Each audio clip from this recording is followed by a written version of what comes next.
আসসালামু আলাইকুম, সবাই কেমন আছেন? আশা করি সবাই ভালো আছেন। আমি ভিডিওটির শুরুতে আপনাদেরকে কয়েকটি ফজিলত শোনাবো দুরূদ শরীফ সম্পর্কে। দুরূদ শরীফ রাসূল সাল্লাল্লাহু আলাইহি সাল্লামের উপর দুরূদ পাঠ ইসলামের অত্যন্ত গুরুত্বপূর্ণ এক ইবাদত। কোরআন, হাদিস এবং আলিমদের বর্ণনায় এর অসংখ্য ফজিলত উল্লেখ আছে। কোরআনের নির্দেশ, আল্লাহ তাআলা বলেন, নিশ্চয়ই আল্লাহ ও তার ফেরেশতার নবী প্রতি দুরূদ পাঠ।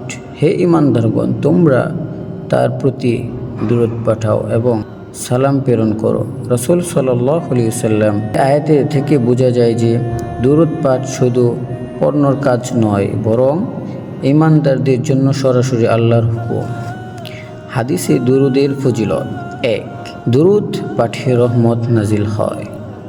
রাসূল সাল্লাল্লাহু আলাইহি ওয়াসাল্লাম বলেন, যে ব্যক্তি আমার প্রতি একবার দুরূদ পাঠ করে আল্লাহ তার উপর 10 বার রহমত নাজিল করেন। সুবহানাল্লাহ। সহিহ মুসলিম। 2. গুনাহ মাফ হয় ও মর্যাদা বৃদ্ধি।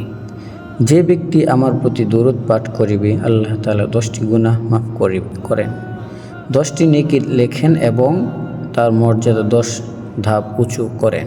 সুবহানাল্লাহ। 3. দোয়া কবুল হওয়ার উপায়। 1. সাহাবী রাসূল সাল্লাল্লাহু আলাইহি ওয়াসাল্লামকে জিজ্ঞেস করলেন, দোয়া শুরু ও শেষ কিভাবে করব?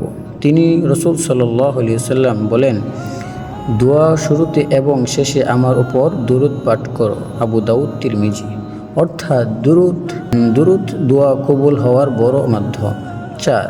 নবী করিম সাল্লাল্লাহু আলাইহি ওয়াসাল্লাম নিকটবর্তী হওয়ার সুযোগ। কিয়ামতের দিন আমার নিকটতম ব্যক্তি হবে সে যে আমার প্রতি অধিক দুরূদ পাঠ করেছে। তিরমিজি।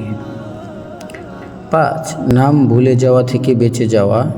যে আমার নাম শুনে দুরূদ পাঠ করে না সে কৃপণ। তিরমিজি, মুসলিম।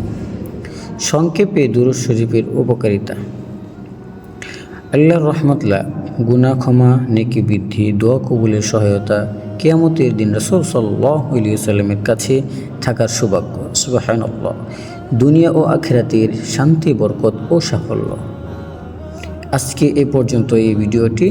যদি ভালো লাগে অবশ্যই জানাবেন। আশা করি পরবর্তী ভিডিওতে আপনাদের সাথে আবার দেখা হচ্ছে। আসসালামু আলাইকুম ওয়া রাহমাতুল্লাহ।